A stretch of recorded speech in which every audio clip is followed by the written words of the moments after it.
Un saludo, espero que estén bien.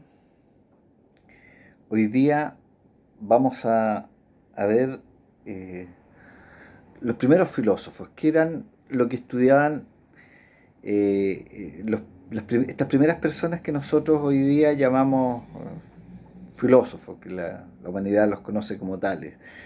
Eh, Primero nos vamos a preguntar dónde surgió la filosofía.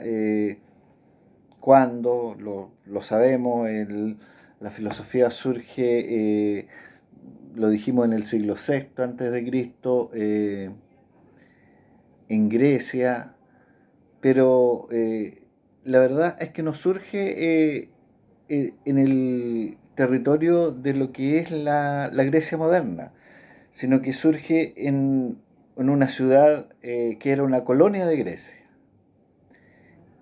llamada Mileto, que en todo caso, que estaba en el Asia, que en todo caso hoy en día no pertenece al territorio de la Grecia moderna, pero que en ese tiempo era parte de la cultura griega. Hablaba de la religión griega, de la lengua griega. Eh, eh, Cuando surge la filosofía en sus comienzos, eh, surge en esta ciudad, en esta colonia, como dijimos, y estos primeros filósofos los podemos clasificar en dos grandes grupos.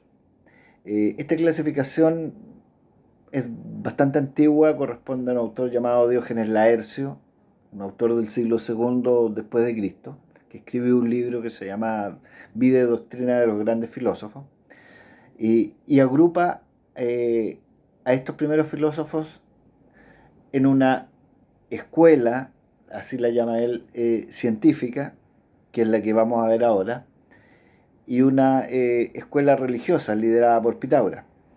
Ahora, ¿qué es lo que distingue a estos primeros filósofos?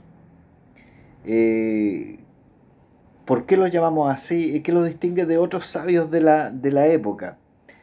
Eh, lo que los distingue es que ellos buscaban una explicación racional del universo. Buscaban un logos, una razón que pudiera explicar la totalidad de las cosas que existen, el cosmos, como lo llamaban ellos.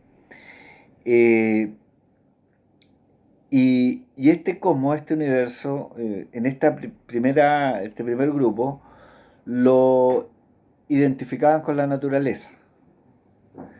Eh, por eso también son llamados fisiócratas o fisiólogos, porque estudiaban o pretendían explicar la totalidad de la realidad a partir de la naturaleza. Eh, el primero de estos filósofos, o el primer filósofo de la historia, es llamado Tales de Mileto. Eh, Tales, natural de la ciudad de Mileto. En la antigüedad ustedes saben que a las personas se las identificaba por el lugar donde nacía. ¿Qué es lo que hace Tales? Tales hace una serie de descubrimientos científicos, una serie de obras que hoy en día podríamos llamar ingeniería. Eh, Se dice que predijo el eclipse del año 585 a.C., por lo tanto lo podríamos considerar un astrónomo. Inventó un método para explicar o para medir la altura de las pirámides basándose en su sombra, que desde el punto de vista actual eh, lo conocemos como el teorema de Tales, en su honor. Por lo tanto, también era un matemático o un geómetra. No obstante lo cual, lo que hace que sea llamado un filósofo propiamente tal, no es esta serie de descubrimientos muy valiosos, sino que el hecho de que él es, por lo menos dentro de lo que nosotros sabemos, el primero que se pregunta por una explicación racional o un elemento original que pudiera explicar racionalmente la totalidad del universo. Eh, este, esta búsqueda de un elemento, de una razón única, de un elemento original, eh, que es conocido en la antigüedad con el término arjé, o principio, un principio que explique la totalidad de las cosas que existen a través de, explicando todas sus transformaciones. Eh, esa idea se mantiene de alguna forma hasta nuestros días, en lo que hoy en día, hasta nuestros días, claro, como el centro de las explicaciones científicas, esta búsqueda de elementos y reglas que nos permiten explicar la totalidad. Eh, Cabe decir que él no lo llamó arjé. Esta palabra la usa quien le siguió, su discípulo, Anaximandro. Ahora, dijimos que cuando surge la filosofía en esta ciudad, en Mileto, surge, claro, a partir de Tales de Mileto, el primero de los filósofos, el cual es maestro de Anaximandro y el cual a su vez es maestro de Anaxímenes. Estos tres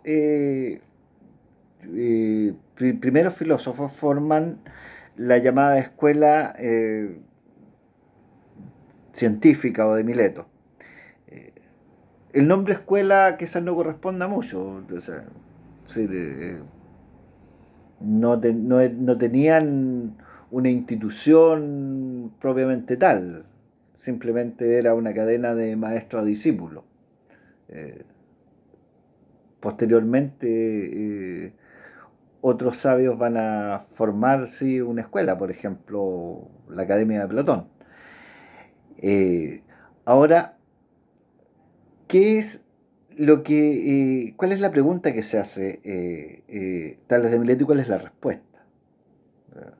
Él busca un elemento primordial que puede explicar toda la naturaleza. Su respuesta es, o puede parecernos a nosotros muy simple ahora. Él dice que el agua, en griego hidros, es lo que origina o explica la totalidad del universo a través de diversas transformaciones. Da algunas razones.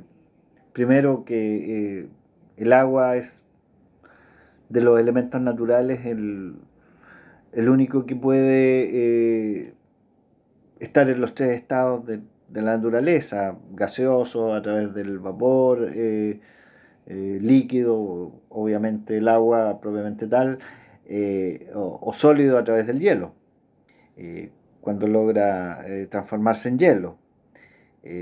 Otra razón que se sabe es que la asocia con la vida.